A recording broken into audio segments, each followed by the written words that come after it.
Mark called me today at 10 o'clock.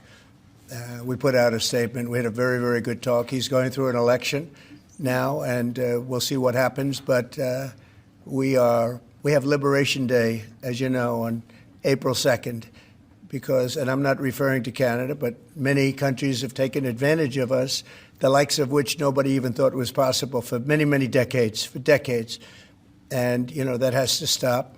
We're going to end up with a very good relationship with Canada and a lot of the other countries. Some we probably won't. It won't be so pleasant. But I think most countries are agreeing with me. They actually, many of them have actually apologized. They said, look, we have taken advantage. And I don't blame them as much as I blame the people that stood. In this case, I can say the men, because so far they've been all men, haven't they? But the men that sat right there and behind the Resolute desk, mostly the Resolute desk, I don't know if you know, you have a choice of 7 desks.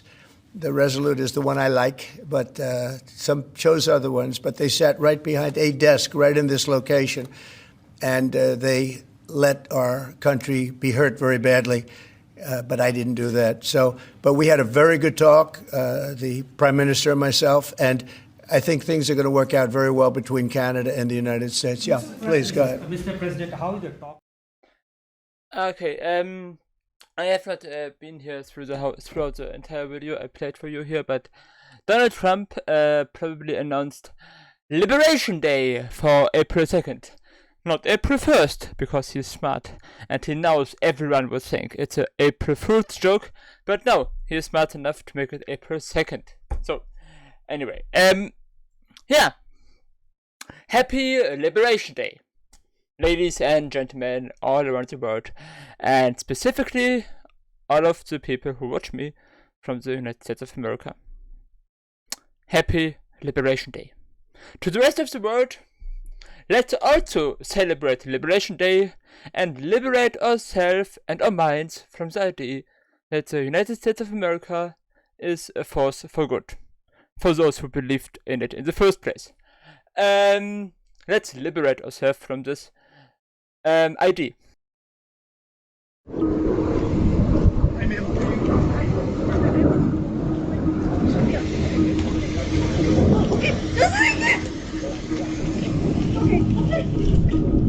I think that's fine. I understand you're looking scary. Where the police? Where the police? Yeah, you don't look like it. Why are you hiding your faces? I see some faces here. How do I know this is What you just witnessed was a small clip from a short, which is in the description linked, from Channel 4. Credit to Channel 4. I hope it's okay for taking it and showcasing this small scene here for people to see. That's the new America. That's American liberation. That would mean to live in America right now under this administration, which is treating innocent people like this. And sometimes even worse, deporting them to a concentration camp in El Salvador. But more to this in a moment. This is me while editing. I don't want to make this video too long, but here's this one scene.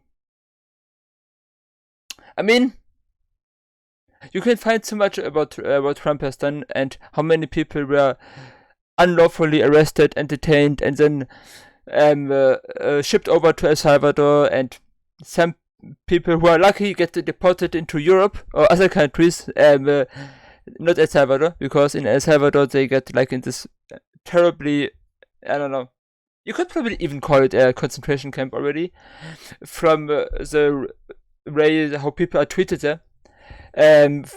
So they were shipped away to El Salvador into a concentration camp, and all of this shit is just so.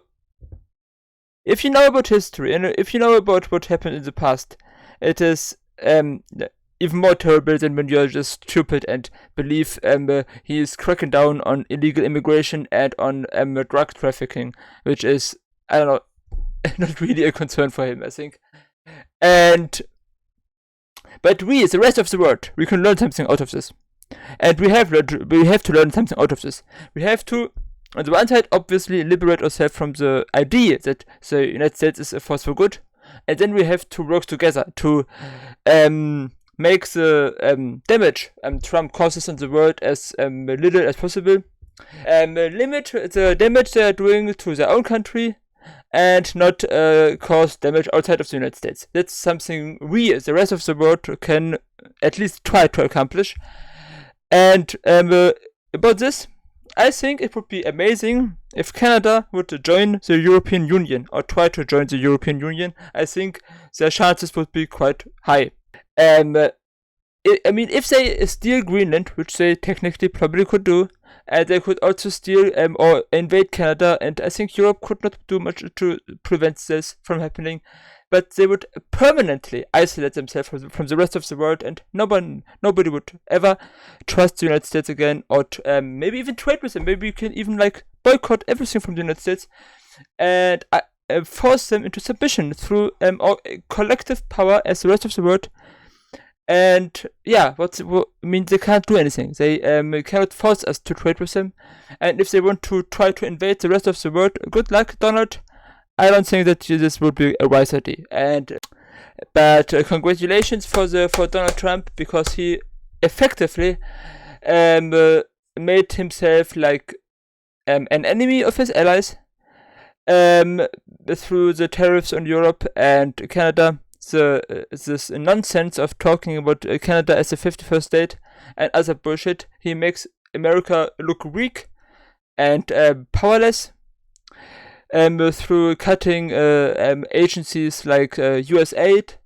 They hand over the third world or countries who depended on the US aid to China on a silver tablet. So, I mean, I don't care. I think a multipolar world is good, where there are multiple powerful countries, but yeah, the decline of the US empire is exaggerated through Donald Trump, in my opinion, and for this, congratulations, Donald, well done.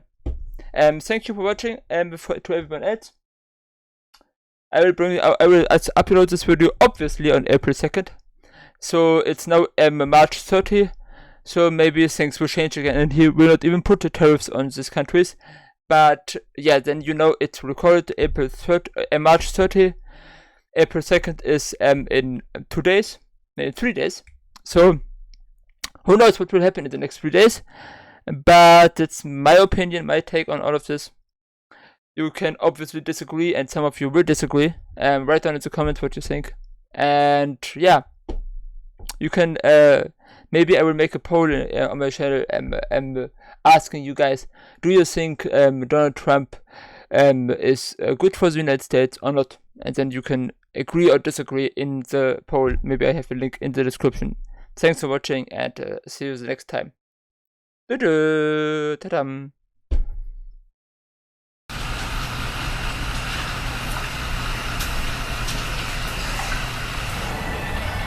Están equivocados, que no se puede llamar a todo el Golfo de México Golfo de América. Ahora, con quien sí tenemos una disputa en este momento es con Google. Ya contestaron la carta y ya les volvimos a contestar.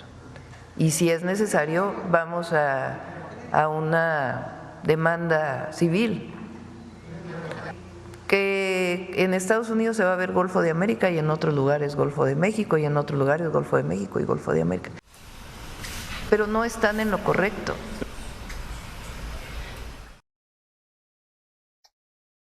Subscribe to my channel.